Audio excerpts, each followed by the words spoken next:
오늘 이 말씀 가지고 하나님께서 우리들에게 주시는 말씀의 제목을 함께 나누기를 원합니다. 은혜로운 축복을 받읍시다. 다시 한번 더 해볼까요? 은혜로운 축복을 받읍시다.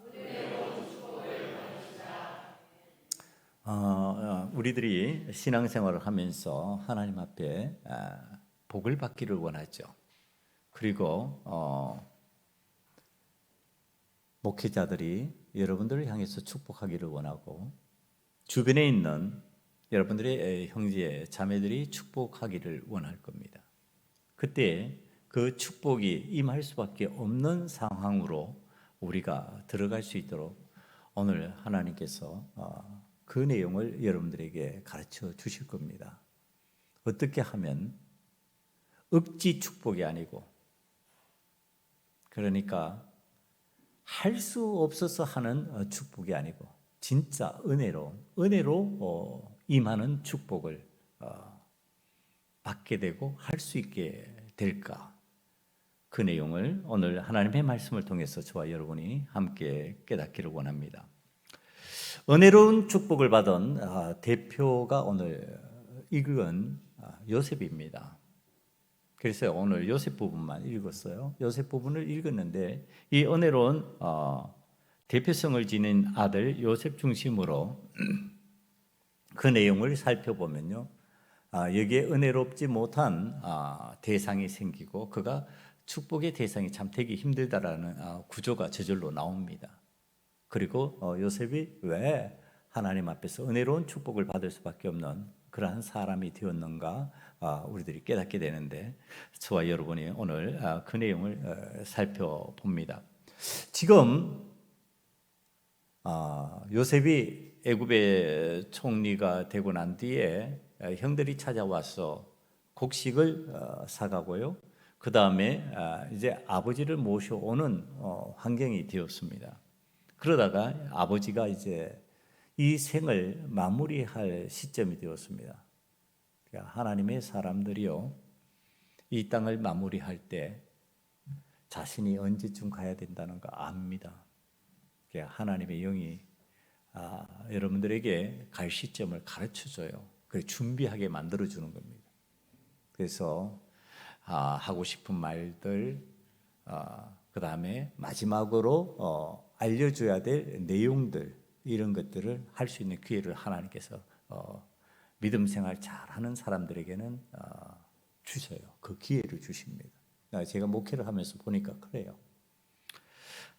지금 이 아버지 야곱이 요셉을 향해서 축복을 하고 있고요, 요셉이 그 축복을 받고 있는데 그가 아버지의 사랑받는 아들 요셉임을 확인할 수 있는 내용으로 가득 차 있습니다.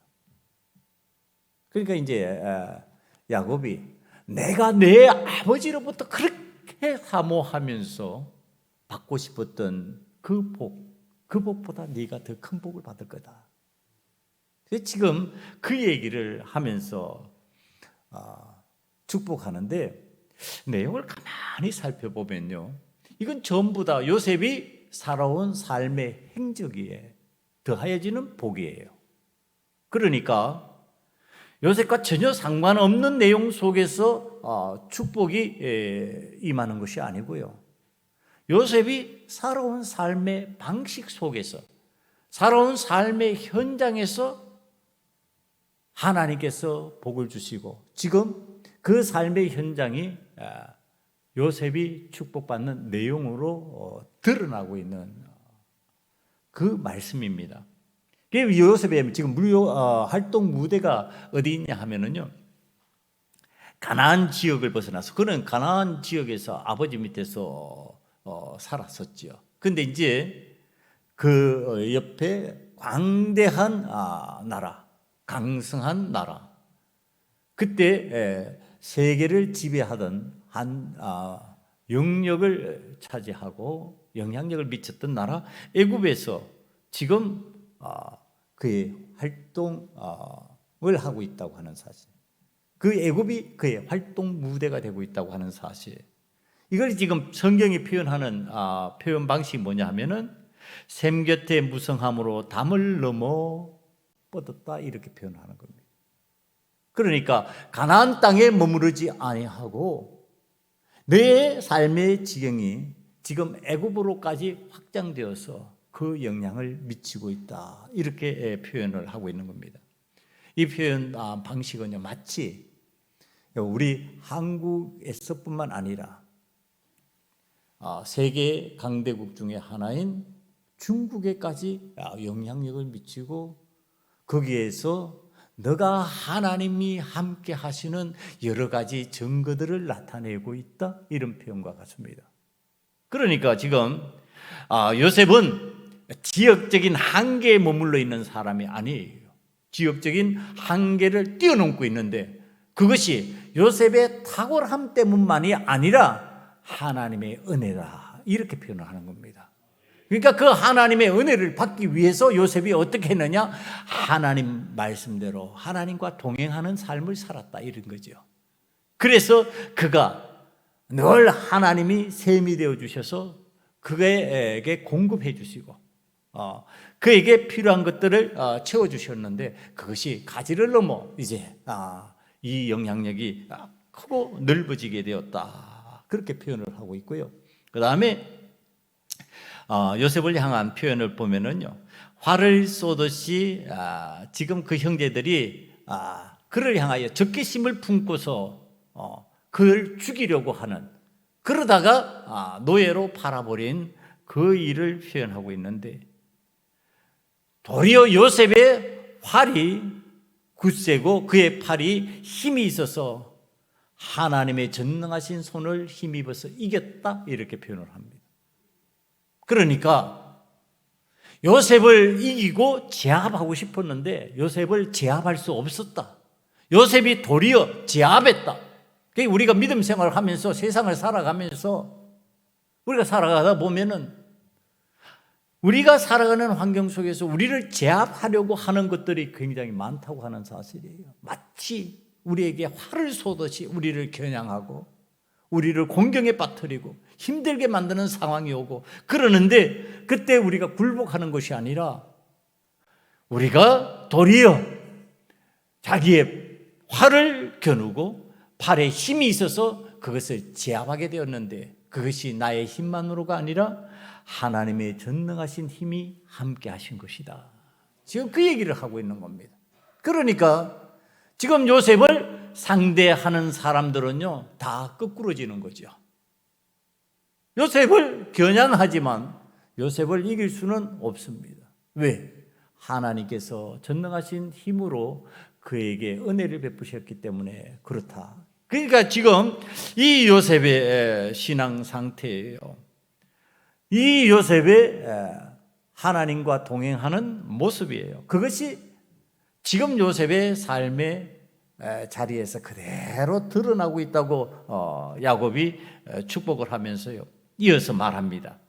내 아버지 하나님, 전능하신 하나님, 창조주 하나님, 만유주 하나님께서 요셉을 도우실 것이며 복을 주실 것인데 위로 하늘의 복과 아래로 깊은 샘의 복과 젖먹이는 복과 태의 복을 받을 것이다 이렇게 선포하고요. 이 축복은 마치 산이 영원히 변함없이 그대로 존재하는 것처럼 변치 않고 온전히 이루어질 것이다 지금 이렇게 표현을 하고 있습니다. 들으니까 좋지요. 이 축복의 내용을 들으니까 여러분도 어때요? 나도 저렇게 복받고 싶다. 그런 축복 받고 싶다. 이런 마음이 들잖아요. 제가 읽어도 그래요.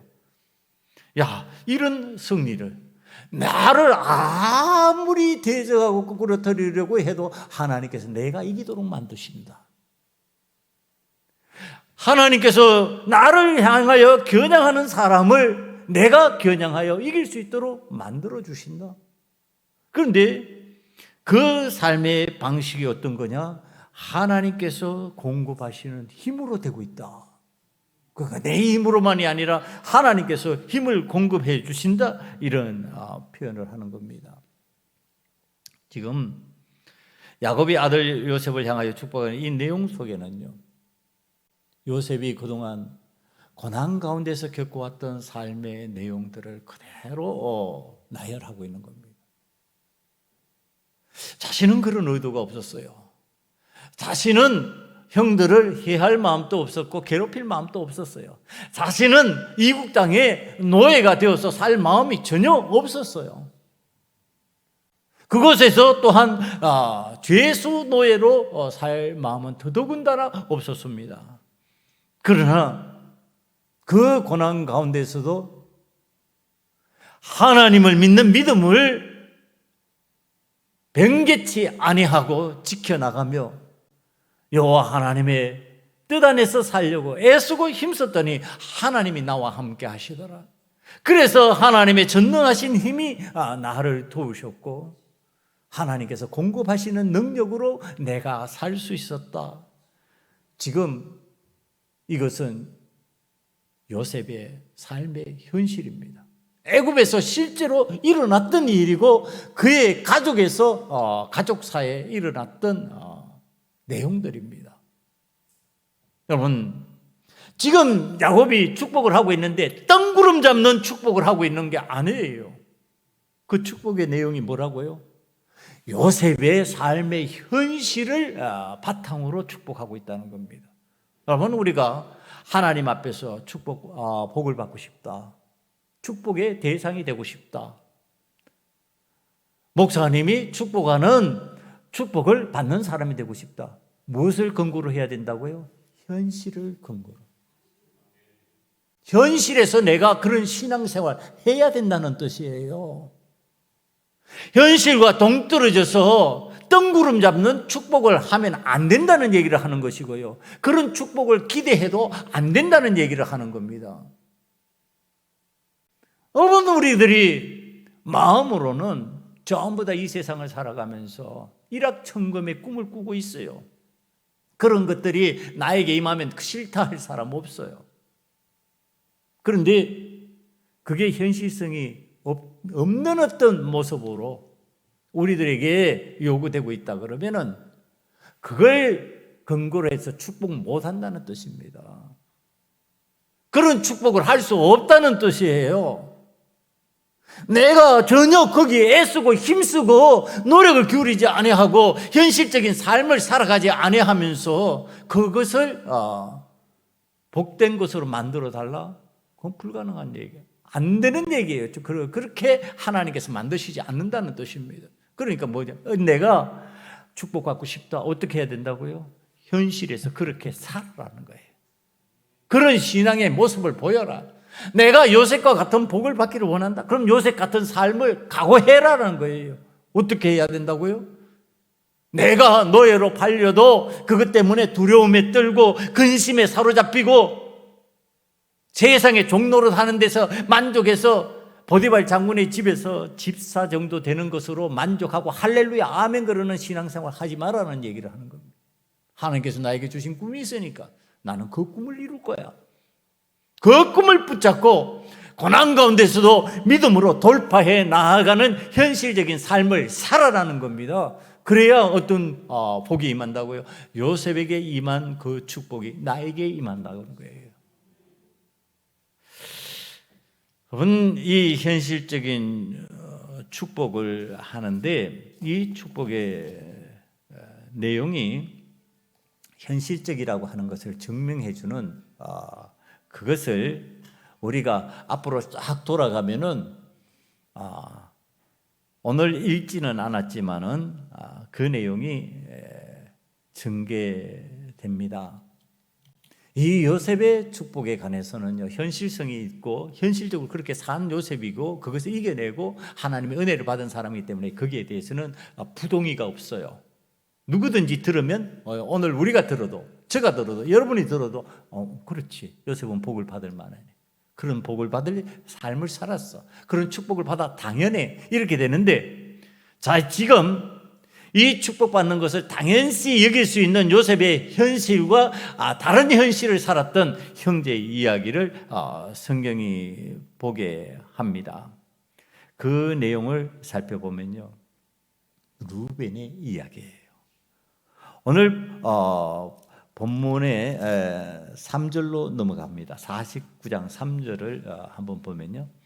루벤아, 너는 장자요, 내 능력이요, 내 기력의 시작이라. 위풍이 월등하고 권능이 탁월하다마는.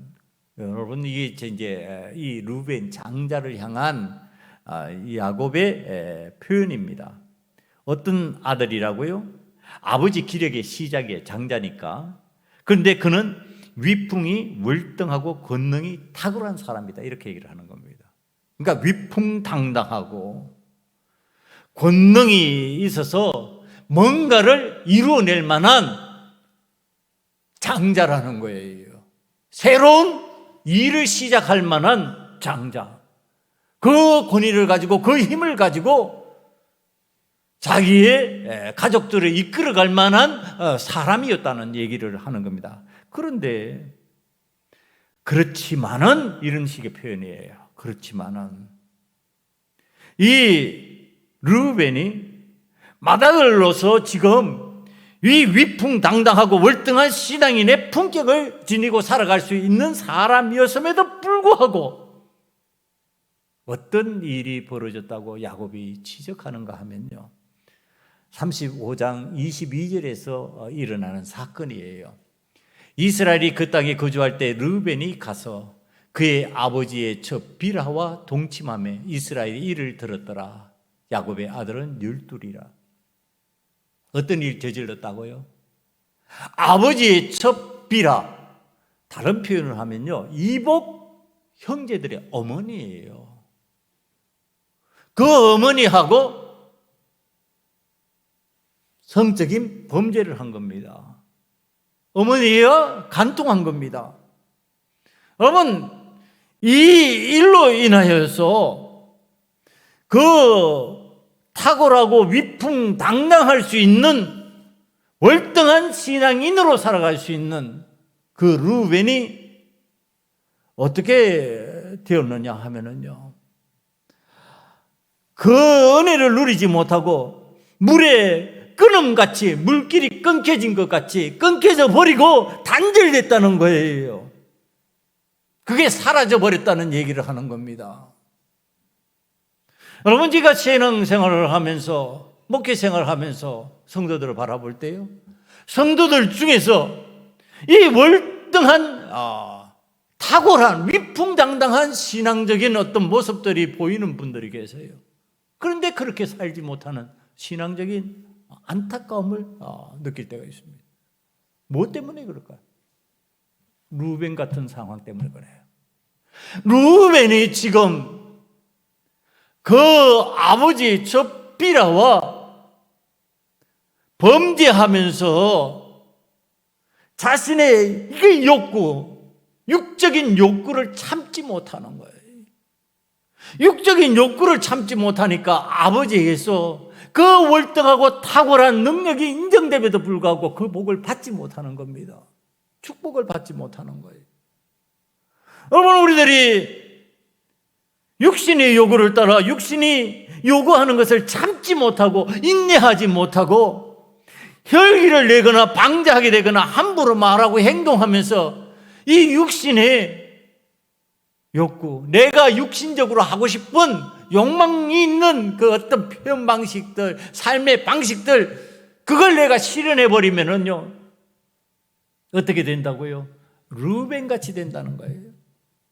탁월한 신앙인이 될 수 있고 능력 있는 신앙인이 될 수 있고 하나님께서 쓰실 만한 신앙인이 될 수 있는데 그렇게 안 된다는 얘기를 하는 겁니다. 여러분, 어떻게 신앙생활을 우리가 해야 된다고요? 육신의 욕구를 따라가면 안 된다는 얘기를 하는 겁니다.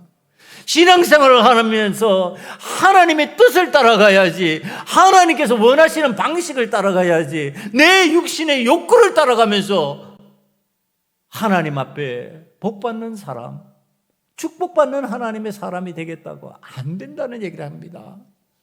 그의 자질이 월등하고 탁월하고 정말로 하나님께서 쓸만한 사람임에도 불구하고 그것이 안 이루어지는 이유, 그건 육신의 욕구를 충족시키는 방식을 선택하면 그렇게 된다는 얘기를 하는 겁니다.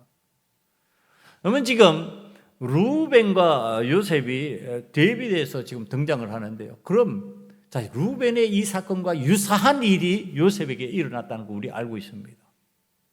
어떤 일이에요? 창세기 39장 6절에 등장하는 이야기입니다.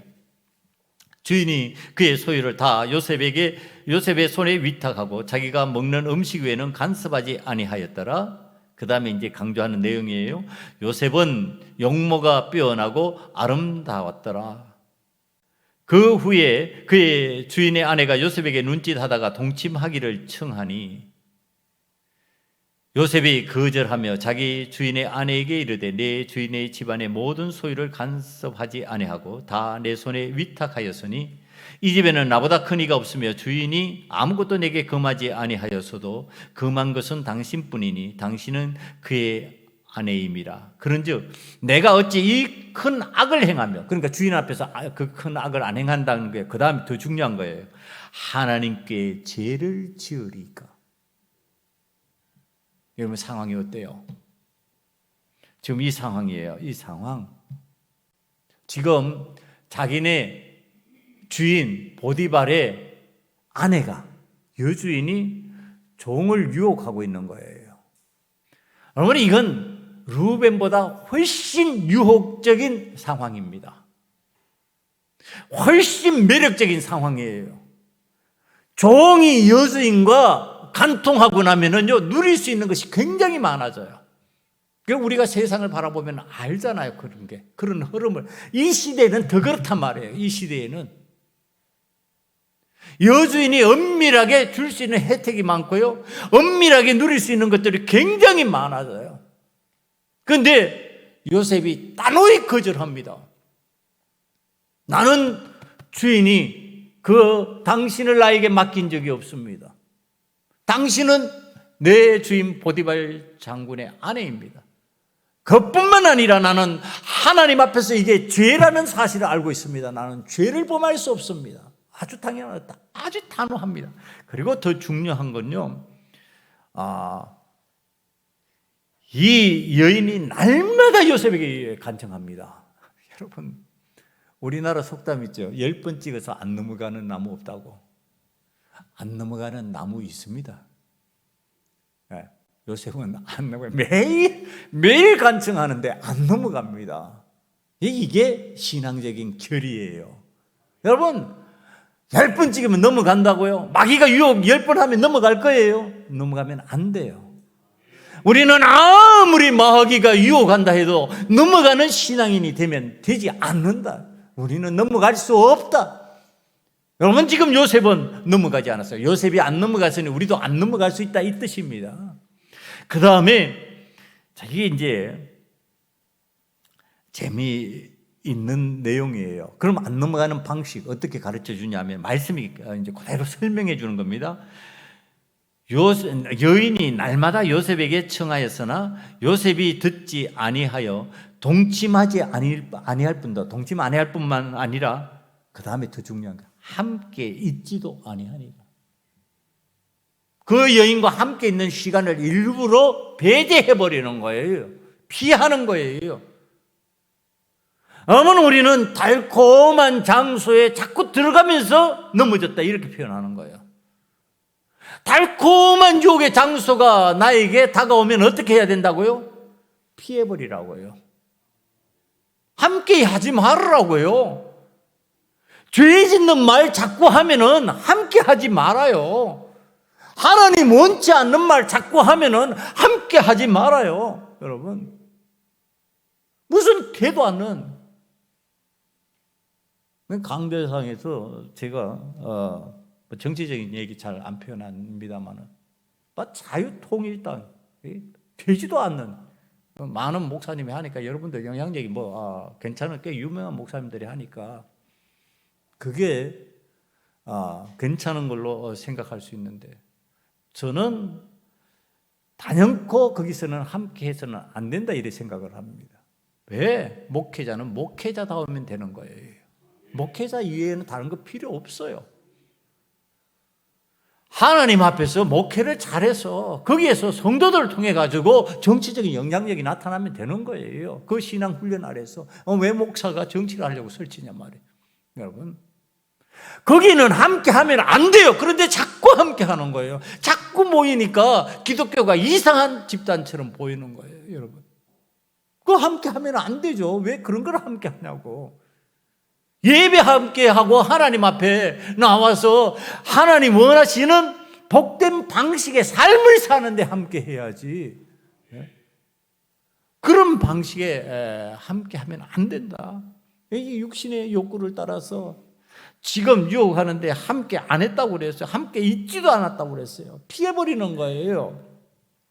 그 다음에 우리가 이 내용 이미 다뤄서 알고 있어요. 이 요셉이요, 어느 날 할 수 없이 여주인과 함께하는 상황이 됐죠. 할 수 없이 늘 피하던 요셉이, 될 수 있으면 함께 안 하던 요셉이 여주인과 함께 할 수밖에 없는, 그러니까 종이니까 마음대로 못 하잖아요. 그러다 보니까 함께 할 수밖에 없는 상황이 됐어요. 그런데 그날은 이 여주인이 무섭게 덤비는 거예요. 이게 이제 우리가 일종의 마귀적인 유혹을 할 때 마귀가 우리한테 이렇게 하는 겁니다. 그냥 한번 슬쩍 던져보고 끝내는 게 이게 마귀의 유혹 아니에요. 어느 정도이냐 하면은 옷을 붙잡고 늘어지는 거예요. 못 움직이게 하는 거예요. 못 나가게, 못 피하게 하는 거예요. 마귀가 우리를 유혹할 때 어떻게 하느냐? 못 움직이게 하는 거예요. 못 피하게 하는 거예요. 옷 붙잡고 안 놔준다니까. 그렇게 우리를 힘들게 만드는 거예요. 그런데 요셉이 어떻게 했다고요? 옷 벗어놓고 튀어나갔다고요. 옷을 받고 안 놔주니까 옷을 벗어버리는 거예요. 그런데 우리가 유의해야 될 게 있습니다. 여기서 요셉은 참 지혜로운 사람으로 나와요. 하나님 앞에서 참 지혜로운 사람인데 순간적으로 감정적으로 그걸 피하기 위해 가지고 옷을 벗어서 던졌을까요? 그걸 단순히 그냥 옷을 번져대서, 이게 우리가 사회생활 좀 해보면 압니다. 증거물이라는 게 얼마나 위험할 수 있는지, 자기의 흔적을 남긴다는 것이 얼마나 위험할 수 있는지 잘 압니다. 그럼 이 자기 옷을 벗어두고 나가버렸어요. 그 다음에 이제 그걸 여주인이 활용하는 방식을 우리가 봅니다. 요셉이 돌았는데 나를 강간하려고 하는 것을 내가 소리쳤더니 옷을 벗어놓고 도망갔다. 이게 이용하거든요. 그럼 요셉은 과연 몰랐을까요? 제가 말씀을 묵상할 때 요셉 그것조차도 예측할 수가 있었어요. 그러나 옷을 잡고 안 넣어주니까 옷을 벗을 수밖에 없는 상황이 되어버린 거예요. 여러분, 오늘 우리들이 그것 때문에 고난당할 각오를 하더라도 단호하게 그렇게 신앙생활을 좀 할 필요가 있다는 얘기를 하는 거예요. 왜 단호하지 못하냐는 거예요. 신앙생활 하는데 허리멍텅하게. 마귀가 유혹하는 줄 알면은 마귀가 나를 붙들고 놓아주지 않고 너 죄를 지으라고 나를 끌고 들어가면은 내가 그 옷을 벗어 던지면은 고난을 당할 줄 알아요. 더 힘든 일이 생길 줄 알아요. 그런데 옷을 벗어 던져버려야 되는 거예요. 고난을 당할 각오를 하면서. 이게 십자가의 정신이에요. 주님께서 뭐 십자가를 지시면은 나는 하나님의 아들이니까 하나도 안 아파. 아니, 육신을 입었으니까 피나고 물이 쏟아져 나오고 아파요. 고통스러워요. 아시면서도 지는 거예요. 여러분, 우리는 신앙생활을 하면서 왜 단호하게 이거는 못할 일이라고 옷을 벗어 던지지 않냔 말이에요. 적당히 하니까 마귀는 옳거니 그렇고 옷을 붙잡고 안 놔주는 거죠. 자, 이 요셉이 누명을 쓰고 감옥에 들어갑니다. 자, 이 사건 하나로 요셉과 루벤의 차이가 어떤지 알겠죠. 루벤은 이런 상황이 아니에요. 이런 조건 아니에요. 그런데 루벤은 자기의 아버지의 첩을 범했어요. 아버지의 하체를 범한 거예요. 이것에 야곱은 얼마나 절망했는지 아무 말도 하지 않습니다. 그러다가 이제 죽는 날에 그것에 대해서 징벌하는 거예요. 너 그짓 했지?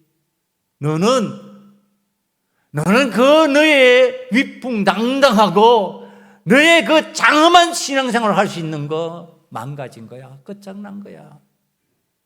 이게 얼마나 비참하냔 말이에요. 근데 요셉은 어때요? 그런 고난을 뚫고 그런 어려움을 각오하고 하나님과 동행하는 삶 살고 하나님 기뻐하시는 모습으로 나아가고 주인을 배신하지 아니하고 의리를 지키고 그렇게 살아갔더니 그가 하나님 앞에서 탁월한 사람이 되는 거예요. 그의 영향력이 자기의 삶의 울타리가 작아지는 게 아니라 그 지경이 넓어졌다 이 뜻이에요. 커지는 거예요. 여러분, 이제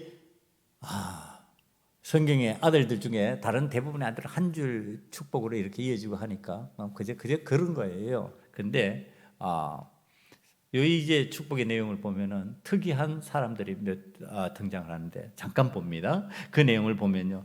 그 다음에 루벤 다음에 시므온과 레위가 등장을 해요. 자, 시므온과 레위가 등장하는데 이 시므온과 레위에 관한 6절에서 7절 말씀을 한번 보시면은요. 내 여호나 그들의 모의에 상관하지 말지어다. 내 영광아 그들의 집회에 참여하지 말지어다. 그들이 그들의 분노대로 사람을 죽이고 그들의 혈기대로 소의 발목 힘줄을 끊었음이로다. 그 노여움이 혹독하니 저주를 받을 것이요 분기가 맹렬하니 저주를 받을 것이라. 내가 그들을 야곱 중에서 나누며 이스라엘 중에서 흩으리로다. 여러분, 시몬과 레위가 뭐 때문에 이 지금 축복이 아닌 축복의 장소인데 축복의 장소에서 저주로 바뀌어지는 거 여러분 아시죠? 이게 바로 디나 사건입니다. 디나 사건 때문에 하나님의 거룩하신 언약을 자기들의 복수의 도구로 사용해 버렸어요. 할례를 그렇게 이용했단 말입니다. 그러니까 여러분 신앙생활하면서 이거 굉장히 위험한 거예요. 그래서 제가 목회자에 관한 얘기를 정치적인 얘기도 했습니다만 하나님의 언약을요 나의 필요를 위한 도구로 바뀌어서 사용해 버리고 활용해 버리면요 그거 하나님께서 용납하시지 않는 내용 중에 하나예요. 절대로 하면 안 되는 일이에요. 우리가 신앙생활을 하면서 내 유익을 위해 가지고 하나님의 말씀팔이를 한단 말이에요. 내 만족을 위해서, 내 욕구를 채우기 위해 가지고 쉽게 예를 들면 이런 거예요. 여러분 요즘에 우리 결혼 생활에는 일부일처입니다. 우리 대한민국이 일부일처가 아닌 나라는 저 외국의 다른 나라에 있어요. 근데 우리 일부일처예요. 그럼 내가 다른 여자를 지금 정했어요. 그 당신 교회에 직분자이고 그런데 어떻게 다른 여자를 정했냐 그러니까 구약에 보니까 족장도 또 다 첩이 있더라. 하나님께서 그것 때문에 그 족장들 아브라함이나 이삭이나 야곱이나 또 다 그런 어떤 모습들이 그 속에 있는데 그거 괜찮지 않냐? 어떻게 한다고요?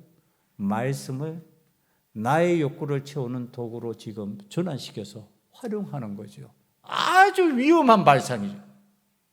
신앙생활을 하는데 말씀을 그런 식으로 이용해 먹으면 안 된다는 얘기를 하는 겁니다.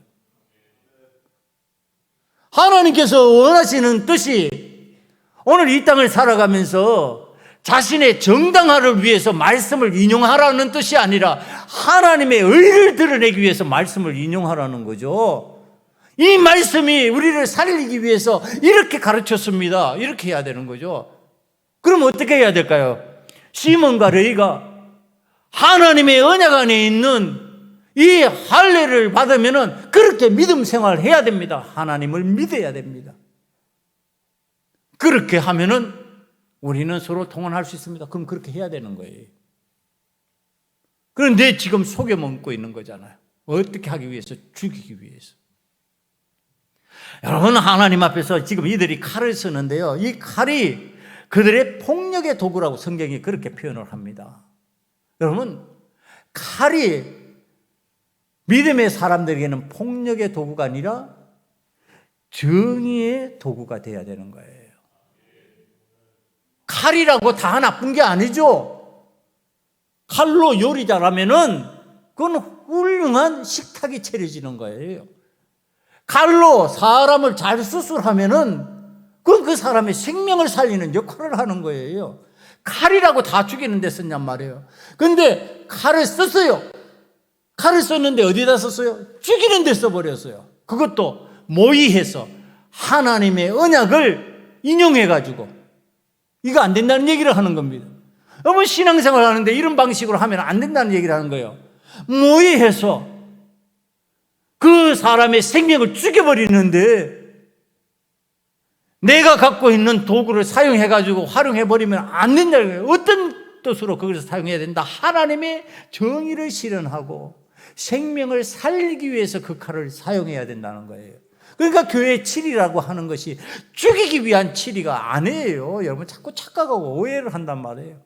여러분, 교회 치리라는 것이 뭐예요? 세상에서 법이라는 것도 말이에요. 심판할 때 판결이 그를 죽이기 위한 게 목적이 아니에요. 사실은 그 판결이라는 게 뭐예요? 그 사람을 교도하려고 그러는 거예요.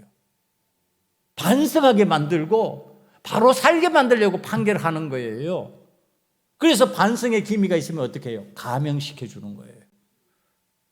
어머나, 우리가 하나님 앞에서 신앙생활을 하는데 지금 하나님 앞에서 은혜 받은 사람들이, 은혜 받았다고 하는 야곱의 후손들이, 믿음의 후손들이 모의 작당해가지고 죽이는 데 써버리면 되겠냔 말이에요. 그건 안 되죠.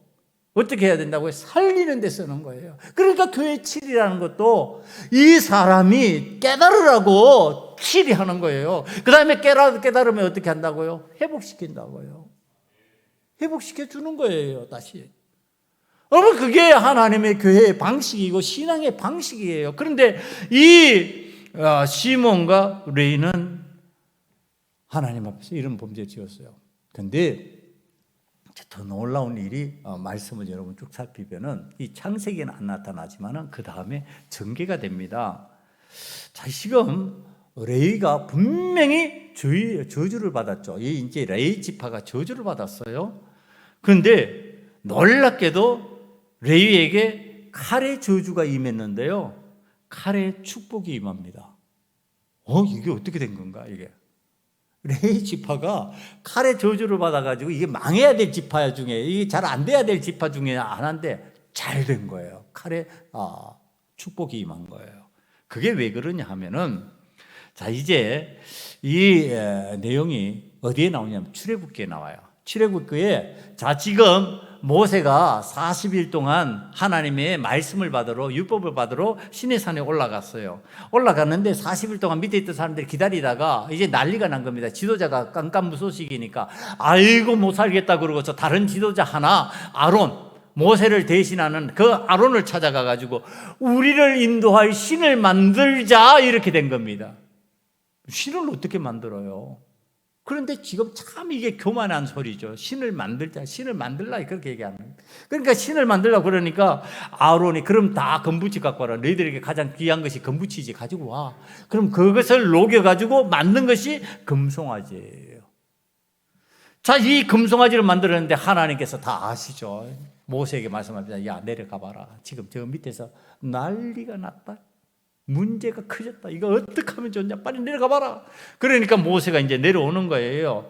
내려온 얘기가 출애굽기 32장 19절에 등장합니다. 진에 가까이 이르러 그 송아지와 그 춤추는 것들을 보고 크게 노하여 손에서 그 판들을 산 아래로 던져 깨트리니, 하나님께서 주신 계명, 그 돌판을 갖다가 화가 나가지고 이 모세가, 아니, 나 위에는 다른 신을 섬기지 말라, 우상 만들지 말라, 그게 십계명에 있는 거잖아요. 그런데 지금 그 짓을 밑에서 금송아지 만들어 놓고 하고 있으니까 화가 나가지고, 이게 이제 공의예요. 하나님의 분노예요.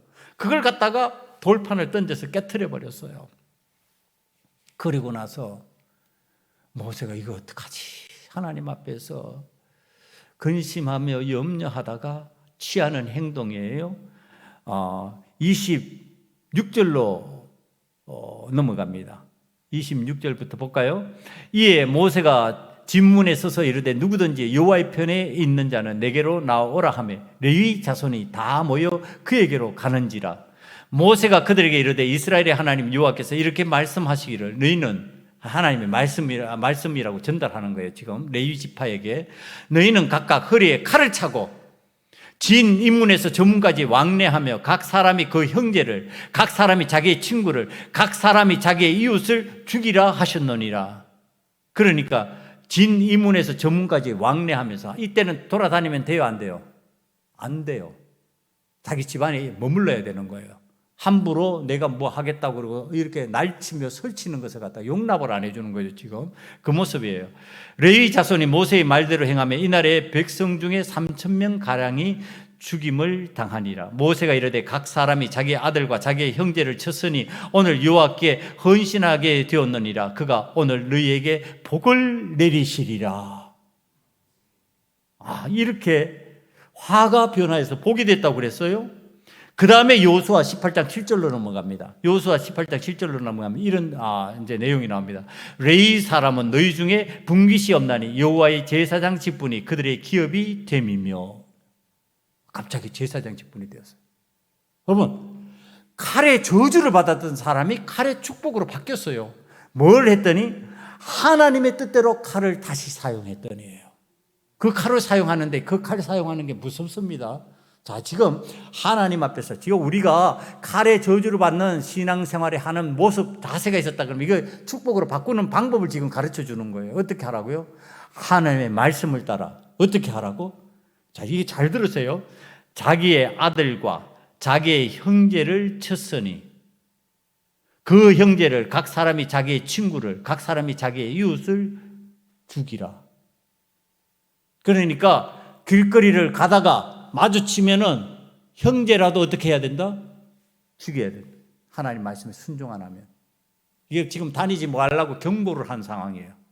이게 세상 정치에도 나와요. 여러분, 세상에서 정치하고 포갑 정치로 넘어가기 시작하면 나타나는 현상 중에 하나가 막 통행 금지가 됩니다. 마음대로 못 다니게 해요. 연합하지 못하도록. 통행 금지 시키잖아요. 그러니까 자유롭게 다니는 것은 아직까지 포갑 정치가 아니라는 뜻이에요. 마음대로 못 다니게 해요. 그런데 지금 하나님께서 죄를 범한 이들이 마음대로 다니면서 연합해서 별의별 짓을 다 하니까 못 다니게 한 거예요. 근데 길거리에 다녀요. 아니 무슨 상관이 있어 그러고 다니는 거예요.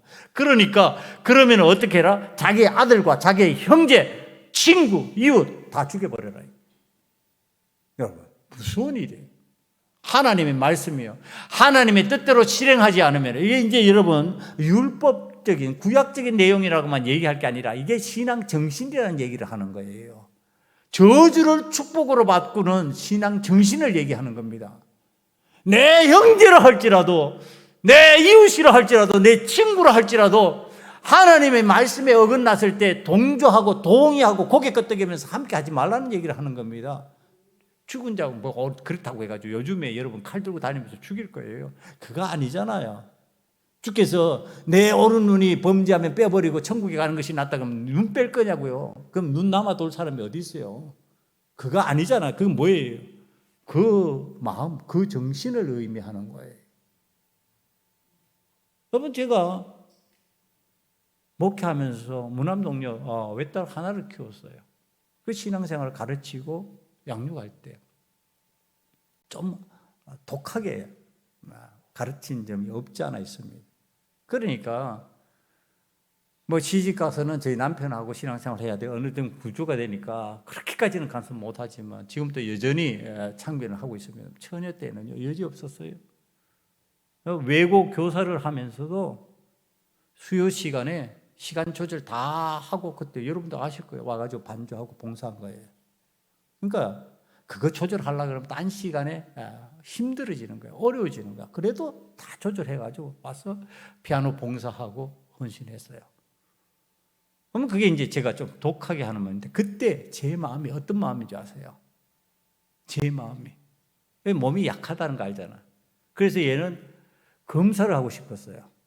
법대에 가서 검사를 하고 싶었는데 고시 합격해도 2년의 연수기간을 너는 네 체력으로는 못 이겨내. 그럴 정도로 몸이 약해요. 교회 봉사할 때도 여기 편도가 이게 홈이 파여질 대로 파여지니까 결국은 편도 수술을 했어요. 그래도 찬양하게 했어요. 근데 얘가 봤다니까요. 찬양을 하기 위해서 내려가는데 이 찬양을 해야 되는데 고통이 너무 심하니까 벌리고 이 구멍이 뚫어 있어요. 이 편도 있는데 구멍이 뚫어져 있는데 거기에다 약을 집어넣었다고 약을 막 타는 데다 그게 이제 소독해서 좀 멈추는 거야. 그러고 나서 그날 오후에 병원에 입원했어요. 찬양하고 나서 예배드리고 나서 제가 하나님 앞에 어떤 마음으로 그런 것들을 아비의 마음이 그렇잖아요. 야, 좀 쉬어라. 오늘 좀 쉬어도 괜찮아. 네가 그렇게 힘드니까. 아니야. 하나님 앞에서 너는 본이 돼야 돼. 넌 목사 딸이니까 본이 돼야지. 그 마음이 어떤 마음인지 아세요, 여러분? 제 마음에 한 군데 있는 게 하나님, 내 딸 죽어도 좋습니다. 하나님의 영광을 위해서라면, 하나님 이름을 높이기 위해서 이 일이 이루어진다면 저는 그거 받아들일 겁니다. 여러분, 이 마음으로 했어요. 하나님 죽이셔요? 안 죽이셔요. 살리셔요. 여러분, 지금 우리가 저주를 축복으로 바꿔야 되는 그 상황이 이 레이지파에게 나타났어요. 기회잖아요. 그런데 그게 형제라고 봐주고 이웃이라고 봐주고 친구라고 봐주고 내 딸이라고 봐주고 다 봐주고 뭘 하나님 앞에 드릴 게 있겠냔 말이에요. 그 정신이 있어야지. 그 정신이, 그 믿음의 정신이 있어야지. 그래서 이 레위 지파가 제사장 지파로 확 바뀌는 거예요. 그리고 다른 지파는 전부 다 땅을 분배받는데 여기는 땅을 분배 안 받아요. 하나님께서 분깃이 되어 주신다고 그러시고요. 그 다음에 다른 땅을 받은 형제들이 그 제사장들이 생활할 틀을 내놓는 거예요. 그것으로 사는 거예요. 이게 얼마나 기독교인들이 기대하는 복이냔 말이에요. 하나님이 나의 분깃이 되어 주신다. 하나님이 나의 하나님이 되어 주신다. 하나님이 나와 함께 하신다. 그건 누구였냔 말이에요. 요셉이잖아요. 어디에서도 괜찮았다고. 애굽에서도 괜찮았다니까. 어디에서 괜찮아요? 감옥에 들어가도 괜찮더라니까요. 하나님이 나와 함께 해주시면. 하나님이 나의 분깃이 되어 주신다고요. 여러분은 제가 여러분들과 함께 목회를 하면서 성도가 많으시고 막 좋죠. 저도 좋아요. 그게 아니라 뭐를 하기를 원하냐면은 하나님이 여러분의 분깃이 되기를 원하는 겁니다. 그걸 축복하고 싶은 거예요. 그런데 그 축복을 할 수 있냔 말이에요, 여러분. 그렇게 살아야 축복하는 거지. 그렇게 안 사는데 목사가 축복하면 되겠냐고요, 그 축복. 오늘 새벽에도 제가 얘기했지만 저를 몇십 분 따라다니면서 목사님 축복 좀 해주세요. 목사님 축복해 주세요. 그런데 제가 못한다고 그랬어요. 축복 못한다고. 결국은 그분 저한테 축복 못 받고 갔어요. 아니 내가 축복할 내용이 아닌데 왜 축복해달라고 그러냔 말이에요. 축복할 만해야지 하지. 레위같이 이런 각오와 이런 레위 지파의 정신, 헌신의 정신으로 돌아서니까 하나님께서 그를 복된 자로 만들어버리시고 요셉의 정신으로 신앙생활 하니까 요셉에게 그와 같은 축복을 하시는 거죠. 하나만 더 얘기합시다. 유다 얘기입니다. 오늘 성경에 있던 게 유다가 요셉이 받은 복과 유사한 복을 갖다가 쫙 받습니다. 그래서 집에 가서 성경 읽어보세요. 요셉이 5줄이면 성경이 참 묘해요. 유다도 축복받은 내용이 5줄이에요. 똑같아. 그러니까 유다가 어떻게 이렇게 복을 받았을까? 유다가 그의 형제 요셉을 팔아먹는데, 노예로 팔아먹는데 그것도 동의한 것처럼 보이잖아요. 그런데 어떻게 이렇게 복을 받고 그랬을까? 이유가 있어요. 복의 이유가 37장 26절에 등장합니다. 26장 27절 한번 보세요. 유다가 자기 형제에게 이르되 우리가 우리 동생을 죽이고 그의 피를 덮어둔들 무엇이 유익할까? 자, 그를 이스마엘 사람에게로 세게 팔고 그에게 우리 손을 대지 말자. 그는 우리 동생이요 우리의 혈육이니라 하며 그의 형제들이 청종하였더라. 이게 뭐냐면은 마치 장자처럼 루벤 또 이런 마음이 갖게 있었는데 이걸 표현을 잘 못한 것이고요. 지금 표현을 누가 했냐면 유다가 한 거예요. 유다가 장자가 실질적인 장자가 됐어요. 그래서 이스라엘의 그 믿음의 계보가 유다에게로 넘어갑니다. 그리고 다윗에게로 옮겨지고 그래서 예수님이 나시는데 자 유다가 지금 하는 이 행위가 뭐냐면은 장자의 행위예요. 장자의 권위를 가지고 형제들을 설득하는 거예요. 처음에는 형제들이 어떻게 했죠? 주기자였거든요. 주기자였는데 이 주기자에서 지금 뭐예요? 노예로 팔자. 결국은 하나님께서 애굽에서 그가 총리 대신이 될 수 있는 근거를 이 유다의 입을 통해서 이루게 만드셨어요. 그러니까 유다가 그 마음을 가진 거예요. 우리 형제인데 죽이지 말자. 그리고 자기의 형제들을 설득해서 그 일을 이루어 갑니다. 그 다음에 더 중요한 거예요. 창세기 44장 32절입니다. 3절. 주의 종이 내 아버지에게 아이를 담보하기를 내가 이를 아버지께로 데리고 돌아오지 아니하며 영영이 아버지께 죄짐을 지리이다 하였사오니 이제 주의 종으로 그 아이를 대신하여 머물러 있어 내 주의 종이 되게 하시고 그 아이는 그의 형제들과 함께 올려보내소서. 그 아이가 나와 함께 가지 아니하면 내가 어찌 내 아버지에게로 올라갈 수 있으리까. 두렵건대 제 해가 내 아버지에게 미침을 보리이다. 이게 뭐예요? 베냐민 대신에 내가 종살이 하겠다 그러는 거예요. 다른 형제들 그냥 다 올라가고 내가 그 짐을 지겠습니다. 이 정신에 이 정신, 이 믿음 정신. 그러니까 요셉 때도 그렇고요. 지금 리더십을 발휘하는데 어떤 리더십을 발휘해요? 살리는 리더십을 발휘한다니까요. 그 다음에 또 어떤 마음을 가지고 있느냐 하면은 내 동생을 위해서 내가 종이 되어버리겠다. 그러니까 대신해서 짐을 줄 수 있는 사람으로 바뀌어버리는 거예요. 그러니까 하나님께서 그를 축복의 대상으로 삼으시는 거예요. 그 이야기를, 그 내용을 알고 있는 야곱이요, 유다를 향해서 저주할 수 있을까? 저주 못한다니까요. 축복할 수밖에 없는 거예요. 축복받을 대상이 되어버리는 거예요. 그러니까 여러분, 오늘 우리들이 하나님 앞에서 축복을 받고 싶으면은 축복받을 만한 삶을 살면 돼요. 그 신앙으로 나아가면 되는 거예요.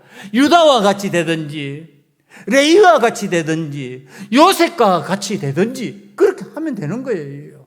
그러면은 우리에게 어떻게 된다고요? 은혜로운 축복이 저절로 임한다고요. 억지 축복이 아니에요. 억지 축복. 첫 번째 나온 사람 누구예요? 지금 야곱이니까 야곱이 지금 축복하는 거예요. 누가 생각나요? 에서예요. 에서가 어떻게 해요? 야곱이 받은 축복 그거 알고 난 뒤에 아버지 이삭에게 가서 아버지 남은 축복이라도 찌꺼기 축복해달라고 그래요. 그런데 찌꺼기 축복 성경 다시 읽어보세요. 그 찌꺼기 축복이 축복 같은 축복인지. 동생을 섬기는 좋은 자가 되고 뭐 이게 축복이냐고요. 그런데 그렇게 그거 받는 거예요. 억지 축복. 여러분이 이게 억지 축복이 아니라 은혜로운 축복 받아야 될 줄 믿습니다. 저와 여러분은 은혜로운 축복을 받아야 되니까 누구나 동의하고 복을 빌 수밖에 없는 사람. 목사가 이렇게 성도를 바라보면 저는 복을 받아야 되겠다. 저는 축복 받아야 되겠다. 그래서 축복 기도를 해줄 수밖에 없는 사람.